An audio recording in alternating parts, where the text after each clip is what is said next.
Welcome to YouTube channel शिक्षा स्लेडो। तो बच्चों आज हम सॉल्यूशन चैप्टर का आज हम इस लेक्चर 6 लेके आए हैं और आज के इस लेक्चर बच्चों हम बात करने वाले हैं कॉलिगेटिव प्रॉपर्टीज के बारे में।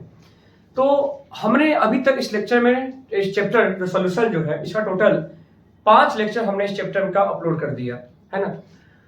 पूरे लेक्चर को आप सीक्वेंस में सही तरीके से आप देखते हुए आए, सारे टॉपिक वाइज क्वेश्चन को आप सॉल्व करिए। डीपीपी हम अपने टेलीग्राम के चैनल पे अपलोड कर दिए हैं, उसको आप बनाइए और तब आज आप इस लेक्चर को देखिए, ठीक है ना। सारे लेक्चर का लिंक आपको हमारे इसी लेक्चर के डिस्क्रिप्शन बॉक्स में मिल जाएगा और ऊपर आई बटन को क्लिक करके आप पूरे लेक्चर का प्लेलिस्ट भी आप देख सकते हैं, जहां पे सारे लेक्चर को देखिए।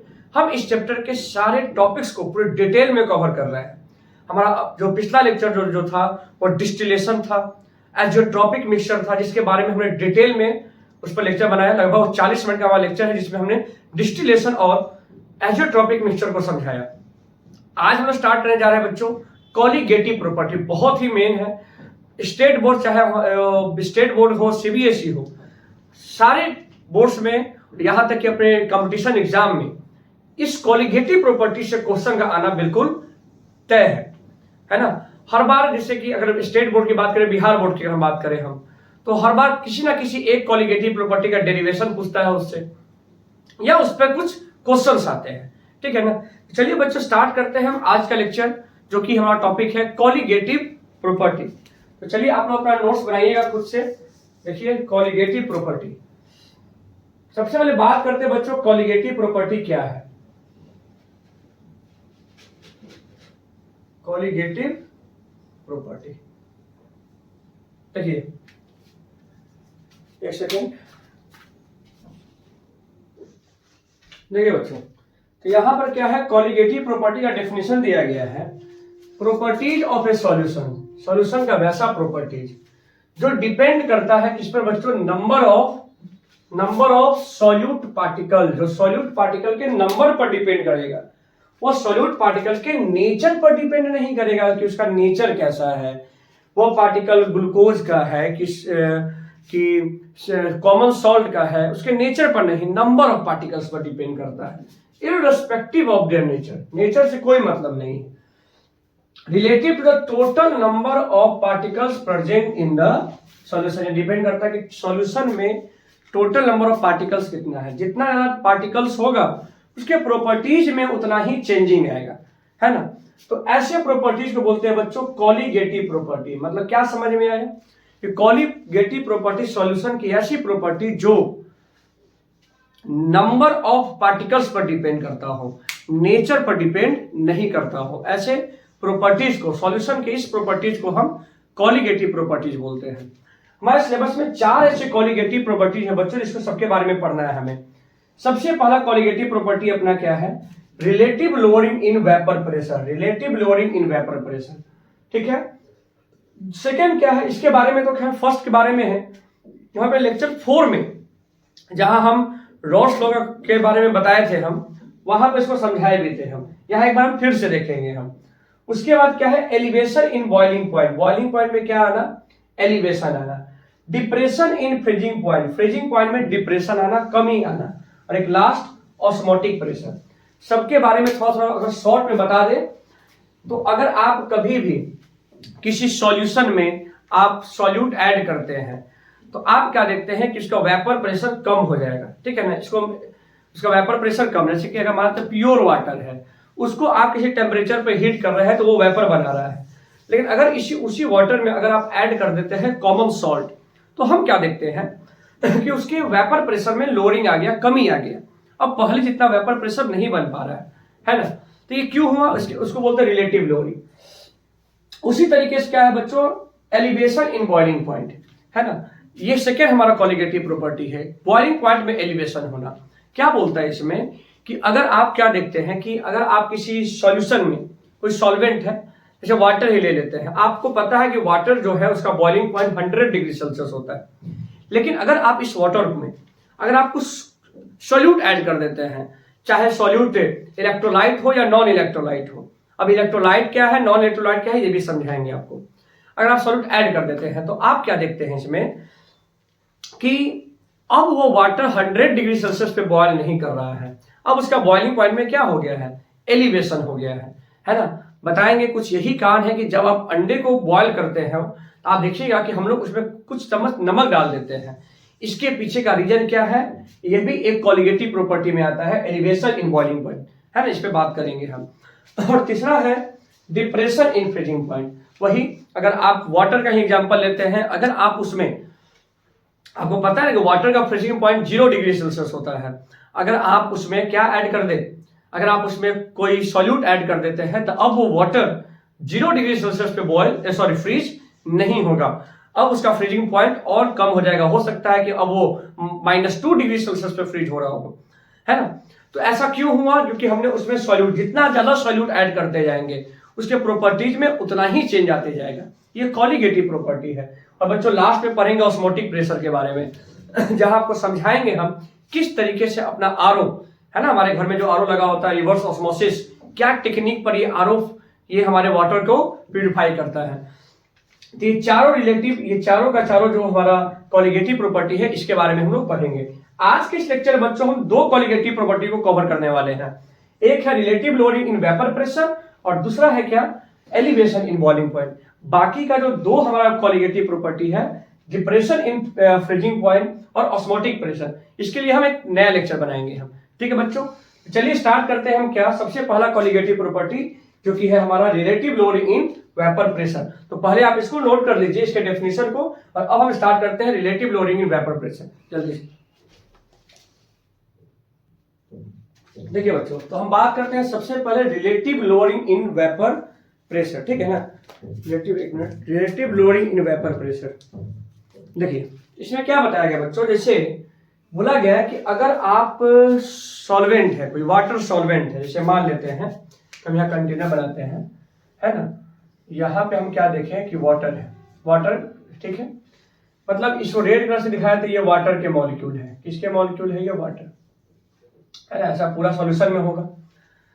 अब हुआ क्या कि हमने इसके अंदर कोई सॉल्यूट ऐड कर दिया, वो भी नॉन वोलाटाइल, ठीक है ना, non volatile solute, non volatile मतलब जो वेपर खुद बन के नहीं जाएगा वो, मान लेते अब इसके सरफेस पे बच्चों जो हम ब्लैक से दे रहे हैं, ये ब्लैक से क्या है, ये नॉन वोलाटाइल आ गया। तो इससे क्या होगा, जब अब इसको हीट करेंगे अब आप, तो जब हमने सॉल्यूट नहीं ऐड किया था तब तो केवल वेपर किसका बन रहा था, वाटर, मतलब वाटर के मॉलिक्यूल का एस्केपिंग कैपेसिटी ज्यादा था, बाहर निकलने की कैपेसिटी ज्यादा थी। लेकिन नॉन वोलाटाइल सॉल्यूट को ऐड करने के बाद अब वाटर का एस्केपिंग कैपेसिटी डिक्रीज हो गया, अब वाटर के मॉलिक्यूल ज्यादा ऊपर की ओर नहीं जा पा रहे। क्यों नहीं जा पा रहे हैं, क्योंकि यह जो नॉन वोलाटाइल सॉल्यूट है वो उसको जाने से रोक रहा है। इसका मतलब वाटर का ज्यादा वेपर नहीं बन पाएगा, मतलब ये हो गया lowering in vapour pressure low हो गया। और उसी को अगर प्योर के साथ कंपेयर कर लेंगे तो बोलेंगे relative lowering in vapour pressure. तो समझ में आया ना कि क्यों, क्या कारण है कि नॉन वोलाटाइल सॉल्यूट ऐड करने पर इसका वेपर प्रेशर लो हो जा रहा है, ठीक है ना, यही है। अब मान लेते हैं बच्चों की, जैसे latus assume A is a non-volatile and non-electrolyte solute। अच्छा, अब क्या है बच्चों, नॉन वोलाटाइल और नॉन इलेक्ट्रोलाइट, ठीक है। नॉन वोलाटाइल तो समझ में आ रहा है कि जो वेपर बन के नहीं जाएगा, और नॉन इलेक्ट्रो, देखिए अभी हम जो भी सॉल्यूट लेंगे वो सारे सॉल्यूट को हम कैसा लेने वाले हैं बच्चों, नॉन इलेक्ट्रोलाइट लेने वाले हैं, नॉन इलेक्ट्रोलाइट। अब क्या है नॉन इलेक्ट्रोलाइट, ऐसा सॉल्यूट जो सॉल्वेंट में, मतलब सॉल्यूशन के अंदर नाइदर डिसोसिएट नॉर एसोसिएट, मतलब नॉन इलेक्ट्रोलाइट को बोल सकते हैं कि नाइदर डिसोसिएट नॉर एसोसिएट, तो ना ही सॉल्यूशन में डिसोसिएट होगा और ना ही एसोसिएट होगा। ऐसे इलेक्ट्रोलाइट को क्या बोलते हैं, नॉन इलेक्ट्रोलाइट। जैसे कि NaCl एक नॉन इलेक्ट्रोलाइट नहीं है, क्योंकि NaCl जैसे ही सॉल्यूशन में जाता है वैसे ही Na+ और Cl- में डिसोसिएट हो जाता है कि नहीं। हाँ, जैसे अब यहां पर हम बात करेंगे क्या कि यूरिया हो गया, ग्लूकोज हो गया, ये सब सॉल्यूट जो है ना बच्चों, ये वाटर में जाने के बाद कोई डिसोसिएट या एसोसिएट नहीं होते हैं। ये क्योंकि पता है कि अगर यह सॉल्यूट डिसोसिएट या एसोसिएट होगा तो फिर उसके प्रॉपर्टीज में चेंज आएगा, है ना। तो उसको हम एक सेपरेट टॉपिक पढ़ेंगे, वैन हॉफ फैक्टर जब आपको बताएंगे तो वहां पे आपको हम बताएंगे जब सॉल्यूशन में इलेक्ट्रोलाइट डालते हैं तब क्या होगा। क्योंकि पता है कि अगर ये डिसोसिएट या एसोसिएट कर रहा है तो कॉलिगेटिव प्रॉपर्टी में चेंज आएगा। क्योंकि colligative property number of particles पर डिपेंड करता है, उसको इससे वो उसके नेचर पर डिपेंड नहीं करता है कि वो केटायन है या एनायन है, कुछ भी, नंबर ऑफ पार्टिकल कितना है ना। तो अभी मेरा फर्स्ट एजम्पशन में जो भी रहेगा हम सबका सब ऐसा, अभी न्यूमेरिकल में भी ऐसा ही हम सॉल्यूट लेने वाले हैं जो क्या है, नॉन इलेक्ट्रोलाइट रहेगा। ठीक है बच्चों, चलिए तो अब क्या है, और बी यहां पर क्या रहेगा, बी जो है अपना सॉल्वेंट है, बी क्या है यहाँ पे सॉल्वेंट है, सॉल्वेंट रहेगा। तो एक बात बताइए कि टोटल प्रेशर कैसे निकलता था अकॉर्डिंग टू रॉड्स में, याद होगा आप लोग को, हम पीछे पढ़ाया है, तभी तो बोलते हैं कि किसी भी लेक्चर को अगर आप देख रहे हैं तो हमारा पुराना लेक्चर जरूर देखिए आप, तभी आपको हमारे ये जो भी हम जो लेक्चर नया जो ला रहे हैं आपको अच्छे से समझ में आने वाला है। डायरेक्ट इस लेक्चर को आएंगे तो हो सकता है कि उसको ऐसे टर्म है जो आपको समझ में नहीं है, तो इसलिए जरूरी है कि हमारा पिछला लेक्चर आप देख ले। अकॉर्डिंग टू रॉड्स लॉ आपको क्या बताए थे कि टोटल प्रेशर जो होगा उसमें पीटी जो होता है वो क्या होता है, P not A into X A plus P not B into X B. इसका पूरा डेरिवेशन बताया हुआ देखिएगा। तो आपको पता है बच्चों कि ए तो नॉन वोलाटाइल है, और अगर ए नॉन वोलाटाइल है तो एक बात पक्का है यहां से कि पी नॉट ए क्या हो जाएगा, 0। इसका मतलब टोटल प्रेशर किस पर डिपेंड कर रहा है, P not B into X B, ठीक है ना। अब यहां से देखिए पीटी बराबर पीटी, या कभी कभी पीएस भी कुछ किसी बुक में लिखा हुआ है, पीएस मतलब टोटल प्रेशर ऑफ सॉल्यूशन या टोटल प्रेशर, जो भी अच्छा लगे। तो पी नॉट बी इसको लिख सकते हैं 1 माइनस एक्स ए, पता है ना, एक्स बी क्या है, मोल फ्रैक्शन ऑफ बी। और आपको एक बात पता है यहां देखिए साइड में कि mole fraction of A plus mole fraction of B कितना होता है, 1। तो मोल फ्रैक्शन ऑफ बी को क्या लिख सकते हैं हम, 1 माइनस मोल फ्रैक्शन ऑफ ए, वही तो यहां लिखे हैं हम। तो ऐसा करने से PT is equal to P not B minus P not B into X A, ठीक है, यहां मल्टीप्लाई कर लिया। अब करते क्या है, इसको इधर ले जाते हैं और पीटी को उधर ले जाते हैं।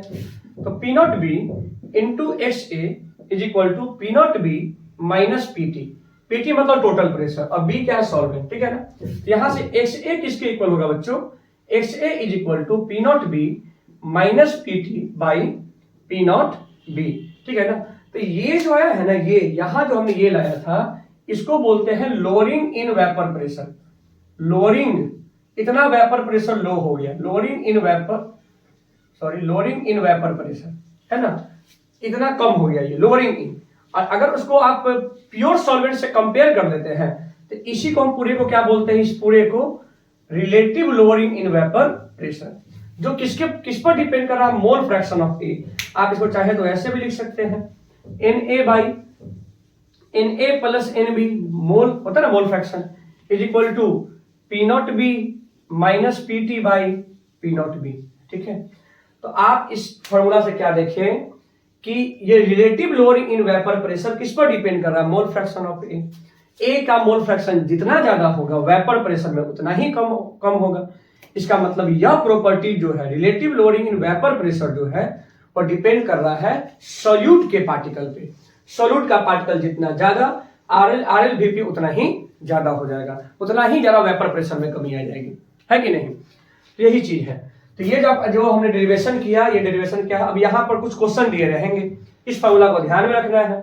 अब यहाँ पे अब कैसा क्वेश्चन है वो करवाते हैं, अभी हम पहले आप इसको पूरे को नोट कर लीजिए, अब आते हैं इस पर एक दो क्वेश्चन कर लेते हैं, फिर चलते हैं अपने हम नेक्स्ट कॉलिगेटिव प्रॉपर्टी में जल्दी से।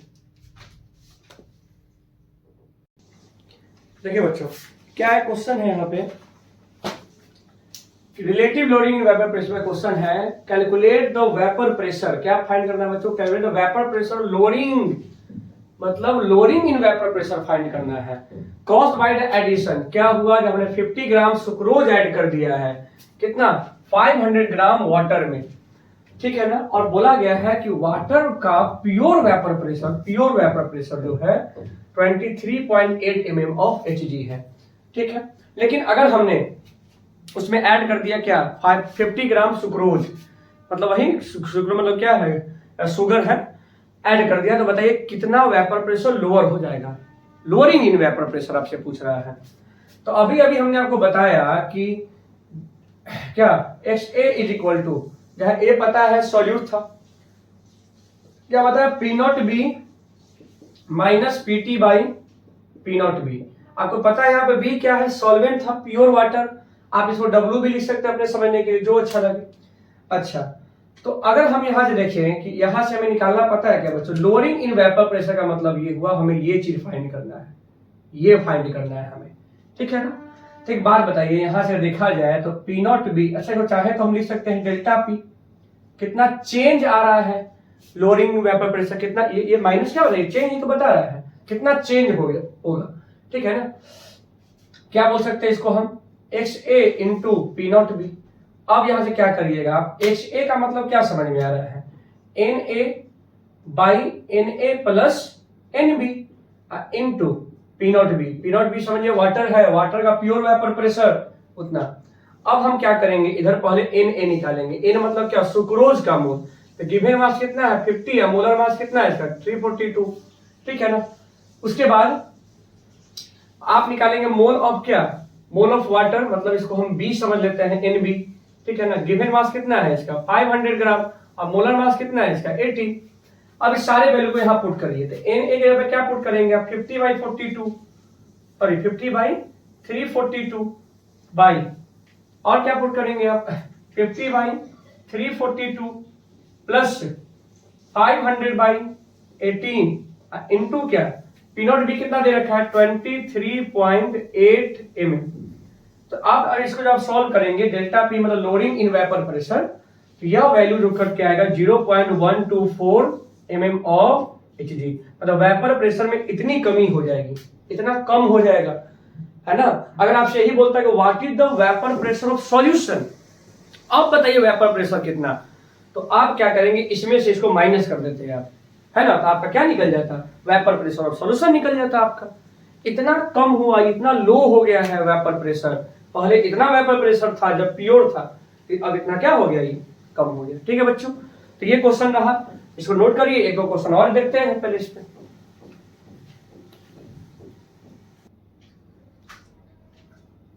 देखिए बच्चे, क्वेश्चन क्या है यहाँ पे, यहाँ भी इसी टॉपिक पर क्वेश्चन है, कॉलिगेटिव प्रॉपर्टी पे। The vapour pressure of pure A का वेपर प्रेशर 10 टॉर है, मतलब क्या लिखते हैं हम इसको, उसके अकॉर्डिंग पी नॉट बी कि हमने सॉल्वेंट लिया है 10 टॉर, ठीक है ना, पी नॉट।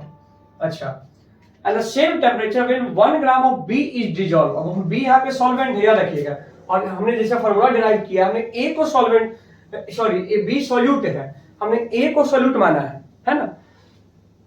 तो क्या करते हैं, बी जो सॉल्यूट जो है वो 20 ग्राम ऐड किए हैं ए में, ये 1 ग्राम है। Vapour pressure reduced to 9 torr, तो वेपर प्रेशर रिड्यूस होके कितना हो गया 9 टॉर हो गया, 9 टॉर हो गया, है ना। तो बोल रहा है क्या, the molecular mass of A is 200। आपसे क्या पूछ रहा है, आपसे मॉलिक्यूलर मास ऑफ बी पूछ रहा है आपसे। बी का मॉलिक्यूलर मास क्या है, मतलब सॉल्यूट का मॉलिक्यूलर मास पूछ रहा है। देखिए फॉर्मूला XA हम क्या लिखते हैं, हम P not B minus PT total pressure by P not be, याद रखिएगा यहाँ। अच्छा, अब हम XA को क्या समझेंगे, हम NA by NA plus NB। अच्छा, प्योर कितना था, अच्छा अभी वैसे देता है P not B minus PT by P not be. अब देखिए Na क्या है, A है अपना यहाँ पे सॉल्यूट है, और सॉल्यूट है हमारा क्या B। इसमें क्वेश्चन के अकॉर्डिंग B क्या है, हमारा सॉल्यूट है। तो इसका मोल कैसे निकलेगा, तो मोल कैसे निकलता है, गिवन मास बाई B का मोलर मास दे रखा है क्या, है ना, वही निकालना है अपने को। तो इसके मोलर मास को क्या मान लेते हैं हम, इसको MB by 1 by MB plus NB यहां पर क्या है, सॉल्वेंट है। तो सॉल्वेंट क्या है अपना, यहाँ प्योर A है, सॉल्वेंट का मास कितना गिवन है 20, और सॉल्वेंट का मोलर मास कितना है 200। तो 20/200 is equal to P not B कितना है 10 प्योर। जब हमने ऐड किया तब वेपर प्रेशर कितना हो गया, देखिए 9 टॉर हो गया है, कितना हो गया ऐड करने पे 9 टॉर, तो मतलब 10 माइनस 9। अब भाई क्या लिखेंगे आप यहाँ पे 10। बस अब आप इसको सॉल्व करिए, यहाँ से मोलर मास ऑफ बी निकल जाएगा। देखिए तो 1/mb बाई कितना हो गया ये 1/10 है ना। तो एक काम करते हैं कि अगर इसमें एलसीएम ले लेते हैं सीधा 10 MB, ठीक है। MB से MB कट गया तो 10 प्लस 10 से 10 कट गया तो क्या हो गया MB इज इक्वल टू 1/10। अब बताइए यहां से क्या होगा कि MB और MB कट गया ना ये 10 जाएगा ऊपर, मतलब 10/10 plus MB 10 plus MB is equal to 1/10। तो क्रॉस मल्टीप्लाई करते हैं इसको तो कितना आ गया 100। यहां से MB is equal to molar mass of B 100 माइनस 10 दैट इज 90 AMU। है ऑप्शन में ऐसा? जी हाँ बिल्कुल ऑप्शन में है, ऑप्शन बी करेक्ट होगा, ठीक है ना। तो ऐसा कोई भी क्वेश्चन आप बनाइए अब इस पे, ठीक है ना, आपसे बन जाएगा वो, ठीक है। जो जैसे इस क्वेश्चन को भी पहले आप वीडियो को पॉज करके आप बनाते हैं फिर आंसर मैच करते हैं, तो आपके लिए ज्यादा अच्छा होता है ये, ठीक है बच्चों। चलिए अब इसको आप नोट कर लिए। अब हम आते हैं अपने नेक्स्ट कॉलिगेटिव प्रॉपर्टी। अब इसी टाइप पे क्वेश्चन रहेगा इसमें, और कुछ नया वैरायटी है नहीं, कोई चीज आपसे इसे पूछ लेगा, कभी आपसे ए का मोलर मास पूछ लेगा, बस यही फॉर्मूला है और ये चीज है। इसी में से कोई एक क्वांटिटी गिवन करेगा, सब गिवन कर दिया, कोई एक चीज आपसे पूछते रहेगा, ठीक है ना। तो इस पे आप क्वेश्चन बना के देखिएगा। हम इसका डीपीपी जो है ग्रुप पे डाल देंगे, सॉरी टेलीग्राम के चैनल पे डाल देंगे हम, और आप इसको बना लीजिएगा आप इसको, ठीक है बच्चों। तो चलिए इसको नोट करिए। अब आते हैं अपने नेक्स्ट कॉलिगेटिव प्रॉपर्टी जो कि है elevation in boiling point. Note कर लीजिए। देखिए बच्चों अपना जो नेक्स्ट कॉलिगेटिव प्रॉपर्टी है, एक सेकेंड, नेक्स्ट कॉलिगेटिव प्रॉपर्टी है क्या है बच्चों, एलिवेशन इन बॉइलिंग पॉइंट, है ना। अब इसमें क्या बताया गया है कि मैंने बताया भी जस्ट कि जब आप कोई सॉल्वेंट है, प्योर वाटर है मान लेते हैं, उसको आप पता है कि उसका बॉइलिंग पॉइंट 100 डिग्री सेल्सियस होता है। अब बॉइलिंग पॉइंट क्या होता है ये भी बताए थे अपने पिछले ही लेक्चर में हम, कि बॉइलिंग पॉइंट एक ऐसा टेम्परेचर है जिस पर वेपर प्रेशर और एटमॉस्फेरिक प्रेशर दोनों सेम हो जाए, उसी टेम्परेचर को हम बॉइलिंग पॉइंट कहते हैं। हमारे पिछले लेक्चर में आप उसको देख लीजिएगा, तो डिटेल में उसको हमने एक्सप्लेन किया है। तो वाटर का बॉइलिंग पॉइंट 100 डिग्री सेल्सियस है, और जैसे ही हम वाटर में कोई सॉल्यूट ऐड कर देते हैं, और भी कैसा सॉल्यूट, नॉन वोलाटाइल, हम क्या देखते हैं कि अब वो वाटर 100 डिग्री सेल्सियस पे बॉयल नहीं करता है।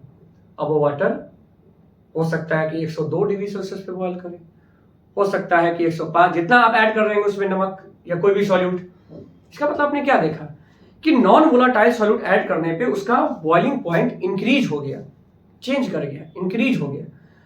तो 100 जो था वो बॉइलिंग पॉइंट था वाटर का, प्योर का, और 102 जो हो गया on adding non volatile solute तो 102 हो गया। तो ये जो चेंज कितना आया, 2 डिग्री सेल्सियस का चेंज आ गया। यही जो चेंज है वही कहलाएगा elevation in boiling point. 2 degree Celsius का बॉइलिंग पॉइंट में एलिवेशन हो गया है, बढ़ गया है।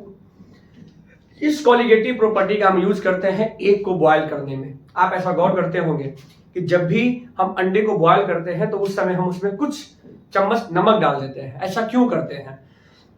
ताकि ऐसा करने से वाटर जल्दी बॉयल नहीं हो। अरे हमें वाटर को बॉयल नहीं करना है, हमें उसे जल्दी वेपर में चेंज नहीं कराना है ना। अब उससे उसका बॉइलिंग पॉइंट इंक्रीज हो गया।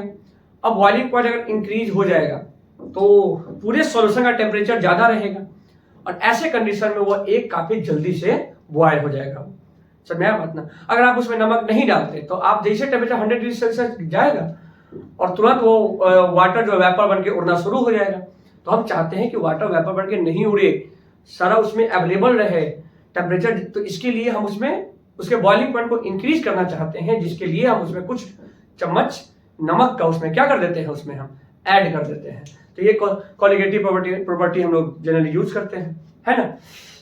तो चलिए अब बात करते हैं एलिवेशन। तो पहले से ग्राफ देखते हैं हम लोग। ग्राफ बहुत इंपॉर्टेंट है। देखिए जैसे से ग्राफ समझिएगा ध्यान से, यही ग्राफ इसका मेन है। यहाँ पे हम ले लेते हैं टेम्परेचर, ग्राफ का 2 पैरामीटर टेम्परेचर, और यहाँ पे हम क्या ले लेते हैं हम प्रेशर, ठीक है। ठीक है, वेपर प्रेशर और टेम्परेचर। देखिए तो अब क्या है कि हमने देखा क्या कि ये जो ग्राफ जो है, ठीक है ना, प्योर किसका है, ये प्योर सॉल्वेंट का हमने ग्राफ देखा, ठीक। और जब हमने उसमें नॉन वोलेटाइल सॉल्यूट ऐड कर दिया तो हम क्या देखते हैं, इसका ग्राफ थोड़ा नीचे आता है। मतलब हमने पहले इसको मान लिया कि यह जो है एटमॉस्फेरिक प्रेशर यहाँ पर कितना है, ये 180 मान के चलते हैं एटमॉस्फेरिक प्रेशर इसका, इस पर गया तो ये बॉयल हो रहा है। पहले जब प्योर सॉल्वेंट जब था तो जैसे ही एटमॉस्फेरिक प्रेशर 180 गया तो बॉयल हुआ, तो इसका हमें बोला कि बॉइलिंग पॉइंट कितना, तो हम क्या करते हैं, इसका देखते हैं इस तरीके से नीचे, तो हम देखते हैं टेम्परेचर, किस टेम्परेचर पे ये बॉयल हुआ है प्योर, इसके लिए हम यहाँ देखते हैं। तो इसको हमने क्या कहा, T0B, प्योर है T0B। लेकिन ये जो आप ब्लैक से जो हमने बनाया है, ये किसका है, ये सॉल्यूशन का है। सॉल्यूशन कहने का मतलब हमने इसमें क्या ऐड कर दिया, हमने इसमें ऐड कर दिया कोई सॉल्यूट। तो अब इस कंडीशन में इसका बॉइलिंग पॉइंट कितना हो गया, अब इसका बॉइलिंग पॉइंट यहाँ पे बॉयल किया है, ये जब atmospheric pressure vapour pressure equal हो गया तो यहाँ बॉयल करेगा, तब देखते हैं इसका बॉइलिंग पॉइंट। तो इसके लिए जब हम नीचे आते हैं तो इस बार हम क्या देखते हैं कि अब इसका बॉइलिंग पॉइंट क्या हो गया है, TB, क्योंकि सॉल्यूशन का है। मतलब आप ध्यान से देखिए तो अब बॉइलिंग पॉइंट पहले T0B था, कम था जब प्योर सॉल्वेंट था, लेकिन on adding solute boiling point TB, मतलब ये ज्यादा हो गया, ये आगे है ना, ये ज्यादा हो गया। इसका मतलब ये जो आपको चेंज दिख रहा है, यही क्या है बच्चों, डेल्टा TB, क्या है, elevation change in boiling point, ठीक है ना, डेल्टा TB। इसका मतलब क्या बोलेंगे यहाँ से, मैथमेटिकली हम क्या बोल सकते हैं, एक चीज मैथमेटिकली बच्चों, डेल्टा TB जो है वो डायरेक्टली प्रोपोर्शनल है किसके, मोलालिटी के, molality, directly proportional to molality, है ना, मोलालिटी के। मोलालिटी पता है, कंसंट्रेशन हमने टर्म ले लिया, एक्सपेरिमेंटल देखा गया, मोलालिटी हमने लिया। मोलालिटी पता है ना कि हमने पढ़ा है, कंसंट्रेशन टर्म है, मोलालिटी, मोलारिटी, नॉर्मालिटी, उसी में एक मोलालिटी। अब यहां से जब प्रोपोर्शनलिटी साइन हटाया बच्चों डेल्टा TB, तो यहां से एक कांस्टेंट आया है KB इंटू M। ये फॉर्मूला आपको याद रखना है, KB into M, KB into M, ठीक है। जहां पे KB क्या है बच्चों, इसको हम अलग नाम जानते हैं, बोलते हैं इसको molal elevation constant, elevation constant, या इसका सबसे फेमस नाम है इब्यूलोस्कोपिक कांस्टेंट, इब्यूलोस्कोपिक, ये नाम से याद रखिएगा, कांस्टेंट, इब्यूलोस्कोपिक कांस्टेंट। इसको हम यहां अंडरलाइन भी करते हैं, बहुत इंपॉर्टेंट है ये, इब्यूलोस्कोपिक कांस्टेंट। एम क्या है बच्चों, मोलालिटी, मोलालिटी, है ना। अच्छा, डेल्टा TB कैसे निकलेगा, डेल्टा TB इसके अकॉर्डिंग बताइए कि डेल्टा TB कैसे आएगा, TB माइनस T0B, मतलब डेल्टा चेंज इन, मतलब चेंज इन बॉइलिंग पॉइंट क्या है, तो चेंज इन बॉइलिंग पॉइंट कैसे निकला कि boiling point of solution minus pure, है ना, ऐसे डेल्टा TB आया, ठीक है। अच्छा बच्चों, जनरली क्वेश्चन में ना जो भी सॉल्वेंट होगा उसका KB का वैल्यू दिया रहता है, but if KB is not given, मतलब KB for a particular solvent कैसे निकाला जाए, कभी कभी क्वेश्चन में KB नहीं दिया होता है तो इस केस में KB निकालने के लिए बच्चों हम क्या करते हैं, KB is equal to, just wait, KB is equal to बच्चों R इंटू T0B का square into M by 1000 into delta H of vaporisation, है ना, डेल्टा H ऑफ वेपराइजेशन। इस फॉर्मूला से बच्चों हम क्या करते हैं, KB निकाल लेते हैं किसी सॉल्वेंट का, KB नोट करिएगा फॉर्मूला को ये। अब यहाँ पे लिख देते हैं T0B क्या है बच्चों, T0B boiling point of solvent जो भी होगा, ठीक है। इसके अलावे M क्या है बच्चों यहाँ पे, तो मोलर मास ऑफ सॉल्वेंट का मोलर मास, ठीक है ना। इसके अलावा डेल्टा H वेपराइजेशन क्या है, तो पता ना, एंथैल्पी ऑफ वेपराइजेशन, ठीक है ना, एंथैल्पी ऑफ वेपराइजेशन। तो ये ऐसे निकलता है, कभी कभी तो डेल्टा H वेपराइजेशन में नहीं दिया रहेगा, लेटेंट हीट दे देगा। तो ऐसे कैसे बच्चों आप डेल्टा H वेपराइजेशन निकालने के लिए कैसे निकलता है, लेटेंट हीट इंटू मोलर मास, इंटू मोलर मास। इससे हम क्या निकाल लेते हैं, हम डेल्टा एच वेपराइजेशन, इसको भी हम बॉक्स में कर देते हैं। सारे फॉर्मूला को ध्यान में रखिएगा आप, ठीक है ना। ये देखिए, तो डेल्टा लेटेंट हीट, ठीक है ना, latent heat into molar mass, ठीक है। लेटेंट हीट का मतलब होता है 1 ग्राम कोई सॉल्वेंट को चेंज करने के लिए कितना एनर्जी दिए, और जितना ग्राम रहेगा, जितना उसको मल्टीप्लाई करेंगे तो पूरा निकल जाएगा डेल्टा एच वेपराइजेशन, ठीक है ना, समझिए। तो ये क्या रहा केबी। जैसे अगर आपको बोलेंगे, अभी के लिए याद रखिए, अभी निकाल के दिखाएंगे भी हम कि Kb of water, Kb of water जब क्वेश्चन में गिवन कर देता है ये 0.52, ठीक है ना। इसका यूनिट भी आप निकाल सकते हैं। अच्छा आर क्या है, यहां से आर लिखना भूल गए हम। आर क्या है, universal gas constant, universal gas constant, है ना। एक चीज याद रखिएगा, इसका वैल्यू लिखते हैं 2 कैलोरी में लेते हैं जनरली, हालांकि इसका अलग वैल्यू होता है। यहाँ पे 2 कैलोरी आप लेंगे तो क्वेश्चन आपका आसान रहेगा। 2 कैलोरी पर मोल केल्विन इनवर्स, ठीक है ना। ये आपको इसका वैल्यू ले लेना है आपको, ठीक है। अब जैसा दिया रहेगा, कभी कभी अगर सब कुछ ये दिया हुआ है जूल में, अगर ये सब है तो आप यहाँ आर का वैल्यू भी लेंगे 8.314 जूल वाला ले लेंगे आप इसको, ठीक है ना। तो ये रहा बच्चों क्या, बॉइलिंग पॉइंट का एलिवेशन, ठीक है ना। मतलब समझ में आ गया कि ये डेल्टा टीबी। अब इसी पर कुछ न्यूमेरिकल्स बनने वाले हैं, आया समझ में ना। ग्राफ को समझ में आ गया कि जितना ज्यादा सॉल्यूशन में जितना ज्यादा सॉल्यूट ऐड करेंगे, ये चेंज उतना ही क्या होगा, ये ज्यादा हो जाएगा, ठीक है ना बच्चों। तो इसको आप ध्यान रखिएगा, डेल्टा टीबी निकालेंगे, TB minus T not B. TB क्या है, बॉइलिंग पॉइंट ऑफ सॉल्यूशन, और टी नॉट बी क्या है, boiling point of pure solvent, ठीक है। तो चलिए इसको नोट करिए। अब आते हैं इस पर कुछ क्वेश्चन करते हैं हम लोग, ठीक है। देखिए बच्चों, तो यहां से हम क्या बोल सकते हैं कि अच्छा अभी आपने देखा कि डेल्टा टीबी जो था, हमने लिखा केवी इंटू एम, ठीक है, ये फॉर्मूला में लिखा था। अब इसी फॉर्मूले को कोई चाहे तो और अलग अलग तरीके से लिख सकता है। एम क्या है, मोलालिटी है ना, मोलालिटी। उसके पहले केबी को क्या बोल सकते हैं, केबी को, कि व्हाट इज केबी को डिफाइन करने के लिए, तो Kb is defined as the elevation in boiling point when the solution is 1 molar solution, for 1 molar solution 1 molar solution means क्या होता है कि when 1 gram of solute dissolve in 1000 gram of solvent, है ना। 1000 gram of solvent में अगर 1 gram solute dissolve है तो उससे जो उसके बॉइलिंग पॉइंट में एलिवेशन होगा वही क्या है, केबी है, ठीक है। मतलब मोलालिटी अगर 1 हो गया, डेल्टा टीबी ही किसके बराबर है, केबी के बराबर।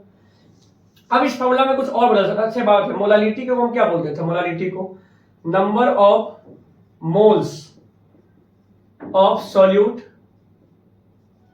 बाय मास ऑफ सॉल्वेंट, है ना, मास ऑफ सॉल्वेंट इन केजी बोलते थे इसको हम, ठीक है। अब ये बात बताइए कि मोलालिटी नंबर ऑफ सॉल्यूट को हम ए मान के चलते हैं हम, तो क्या लिखेंगे इसको हम, एन ए बाई, है ना, मास ऑफ सॉल्वेंट को क्या मान लेते हैं हम, WB मान लेते हैं।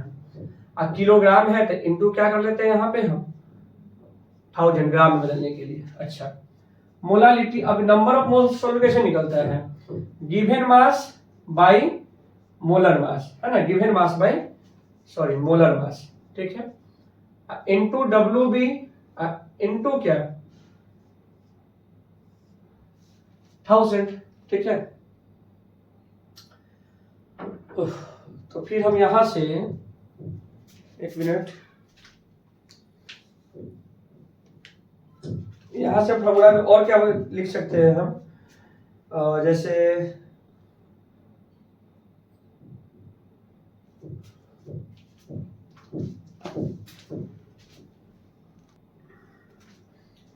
ये मास अगर आपको ग्राम में दिया हुआ है ये मास, और अगर आप चाहेंगे किलोग्राम में चेंज करना WB, तो आपको इनटू 1000 करना पड़ेगा इसको ऊपर में, है ना, ये डिवाइड करेंगे जो ऊपर में चला जाएगा ये, ठीक है।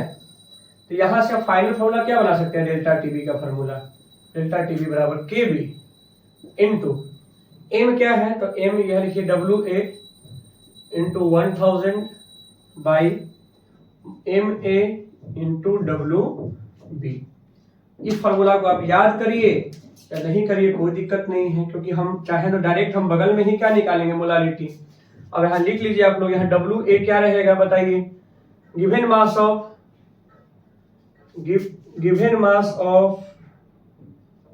ऑफ सॉल्यूट, ठीक। MA क्या रहेगा उसका, तो मोलर मास ऑफ सॉल्यूट, ठीक है। WB क्या है यहाँ पे, तो गिवन मास ऑफ सॉल्वेंट, ठीक है ना, इस तरीके से। यहां से डेल्टा टीबी निकल जाएगा, ठीक है बच्चों। केबी तो पता ही है, इबियोस्कोपिक कांस्टेंट। अच्छा, अगर बोलेंगे कि फाइंड करिए, calculate KB for water if latent heat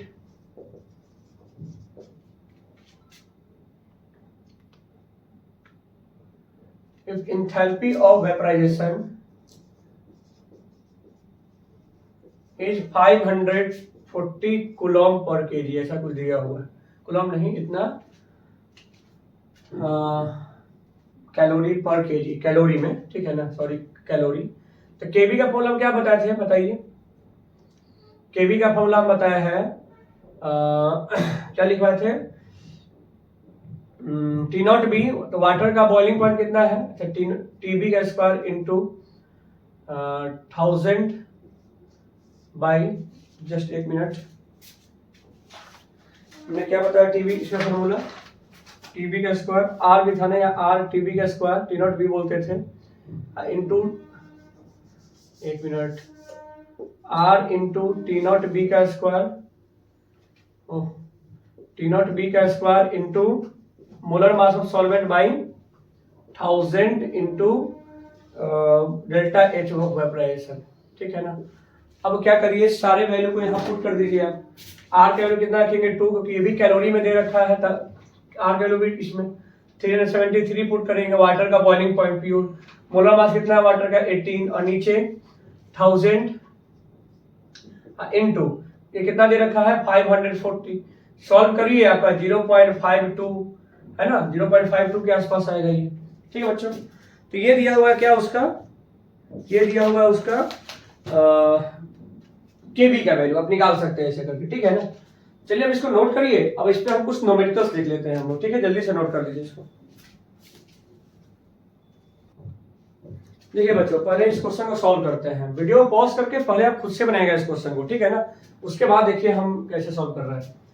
देखिए क्वेश्चन क्या है, इतना 0.15 ग्राम है, एक सब्सटेंस है, कोई सॉल्यूट होगा, जिसको हमने 15 ग्राम सॉल्वेंट में डिसॉल्व किया है। और ऐसा करने से हुआ क्या कि बॉइलिंग पॉइंट अब इतना हायर हो गया, मतलब जो पहले जो भी बॉइलिंग पॉइंट था इतना ज्यादा हो गया, ठीक है ना। किससे, तो प्योर सॉल्वेंट से इतना ज्यादा बॉइलिंग पॉइंट हो गया। पूछ रहा है कि मॉलिक्यूलर वेट बताइए सब्सटेंस का, ठीक है ना। अच्छा, मैं जस्ट बताया फॉर्मूला कि delta TB is equal to KB into, है ना, एम बोले थे पहले हम, फिर इसी को हमने भी जस्ट बताया कि डेल्टा टीबी जो केबी इंटू क्या बताया था इसको हम, गिवन ये WA इंटू 1000, ठीक है ना, इंटू MA इंटू WB। देखिए सब बताया है ये। WA क्या था, given mass of solute, MA क्या है तो मोलर मास ऑफ सॉल्यूट, और WB क्या है तो मोलर मास ऑफ क्या है ये, solvent molar, sorry given mass of solvent, sorry. तो हमसे यहाँ क्या पूछ रहा है, वेट ऑफ, मतलब हमसे यहाँ से MA पूछ रहा है, देखा जाए तो हमसे पूछ रहा है मॉलिक्यूलर वेट ऑफ, ये मतलब ये हमें फाइंड करना है, ठीक है ना, बस कुछ नहीं क्वेश्चन में। अब MA इज इक्वल टू यहाँ रखिए और सबको आप इधर ले आइए, KB into WA into 1000 by delta TB into WB।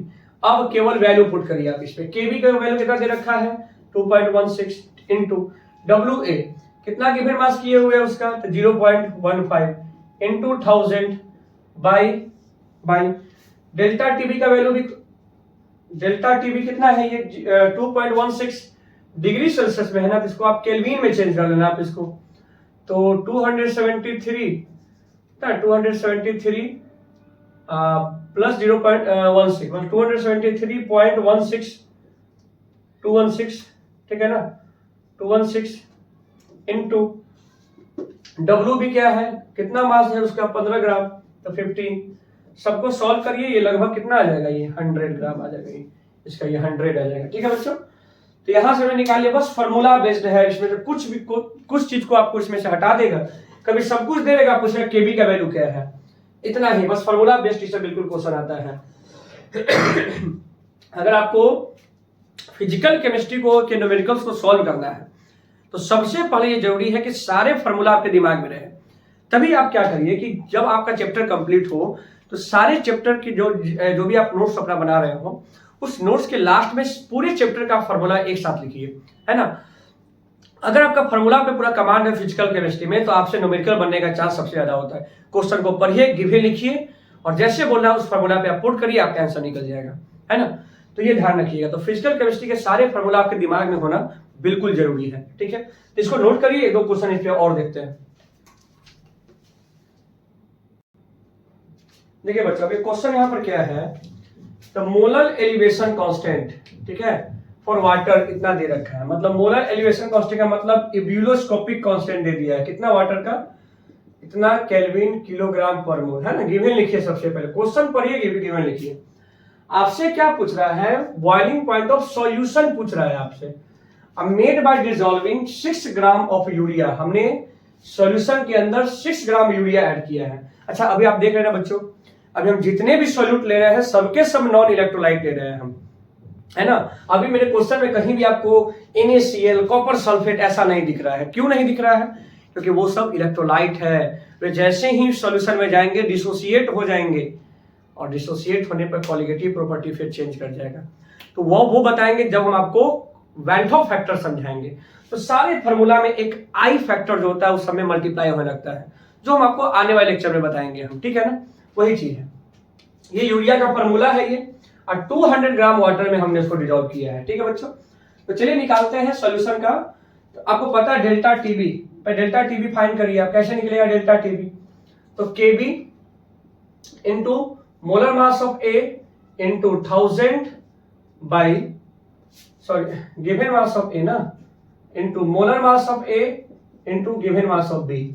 B पता है सॉल्वेंट, ए क्या है सॉल्यूट, याद रखिएगा हमने ऐसा माना है। तो डेल्टा टीबी आप निकालते हैं, केबी का वैल्यू क्या पुट करेंगे आप 0.56। ये क्या है बच्चों, डब्ल्यू ए यूरिया का मास है ना, यूरिया का गिवन मास है 6 हो गए, इंटू 1000 बाई यूरिया का मोलर मास आपसे पूछ रहा है 60 होता है, आप निकाल सकते हैं 14 टू 16, 16 और 16 32, और 32 प्लस 12 कितना हो गया 44 प्लस 60 हो गया ये, इनटू वाटर का कितना मास दे रखा है 200। जब आप इस सबको सॉल्व करते हैं बच्चों तो आता है 0.28 डिग्री सेल्सियस, कितना आएगा ये 0। देखिए बच्चा यहीं पे गलती करता है, इतना ही पर छोड़ देगा उसको। अरे ये जो हमने आंसर लाया 0.28 डिग्री सेल्सियस, ये तो डेल्टा टीबी है ना, एलिवेशन इन बॉइलिंग पॉइंट में है, इतना बढ़ जाएगा। तो सॉल्यूशन का बॉइलिंग पॉइंट होगा क्या, मतलब अब पता है कि डेल्टा टीबी को हम क्या लिखते थे हम लोग, TB minus T not B. तो यहां से टीबी किसके इक्वल होगा, टीबी मतलब क्या, boiling point of solution is equal to delta TB plus T not B. तो डेल्टा टीबी क्या है अपना, डेल्टा टीबी यहाँ पर 0.28 है, और वाटर टी नॉट बी का मतलब pure boiling point of water, मतलब कितना होता है ये 100 डिग्री सेल्सियस होता है, मतलब 100.28 डिग्री सेल्सियस, ये हमारा आंसर होगा, है ना। याद रखिएगा क्या पूछा, बॉइलिंग पॉइंट ऑफ सॉल्यूशन, यहाँ ये नहीं पूछा है कि what is the range in boiling point या what is the elevation in boiling point, ऐसा नहीं पूछा है, सॉल्यूशन का बॉइलिंग पॉइंट आपसे पूछ रहा है, ठीक है बच्चों। तो बस इस लेक्चर में इतना ही रहेगा। हमने इस लेक्चर में अपने 2 कॉलिगेटिव प्रॉपर्टी को कंप्लीट कर लिया है, इस पे आपको न्यूमेरिकल्स आपको सॉल्व करना है, ठीक है। अब हमारा जो 2 कॉलिगेटिव प्रॉपर्टी है, ठीक है ना, अभी हमारे सॉल्यूशन जो चैप्टर है इसमें हम लोग अभी आने वाले लेक्चर्स में हम लोग बात करेंगे नेक्स्ट कॉलिगेटिव प्रॉपर्टी क्या था, depression in boiling freezing point, इसके साथ साथ ऑस्मोटिक प्रेशर, ठीक है। और इसके बाद एक सेपरेट टॉपिक में आपको पढ़ाएंगे वेंटो फैक्टर के बारे में हम, जहां पे इलेक्ट्रोलाइट सॉल्यूट आने वाला है। तो अभी आई थिंक इस चैप्टर में अभी 3 से 4 लेक्चर भी और इसमें लग सकते हैं। पूरे लेक्चर को आप एक सीक्वेंस में सही तरीके से आप देखिए, ठीक है ना। अगर आप सीक्वेंस में देखेंगे तभी आपका इस चैप्टर पर पूरा सही कंसेप्ट आपका हो पाएगा, ठीक है बच्चों। और हमारे इस चैनल को जरूर सब्सक्राइब करिए। इस चैनल पे आपके अभी पूरे क्लास 11, 12 सबके पूरे केमिस्ट्री का और आने वाले कुछ दिनों में और भी जो भी सब्जेक्ट है सबके कंप्लीट लेक्चर, पूरे टॉपिक PYQs के साथ इस चैनल पे आपको देखने को मिलेंगे, ठीक है ना बच्चों। तो आप चैनल को सब्सक्राइब करिए, बेल आइकन को भी आप ऑन रखिएगा। जैसे ही हमारा लेक्चर आए तो आप तक पहले पहुंचे और आप उस लेक्चर को सही तरीके से देखिए, ठीक है बच्चों। तो चलिए मिलते हैं अपने नेक्स्ट लेक्चर में हम, जहां पे बात करेंगे अपने नेक्स्ट कॉलिगेटिव प्रॉपर्टी के बारे में, ठीक है बच्चों। Thank you so much.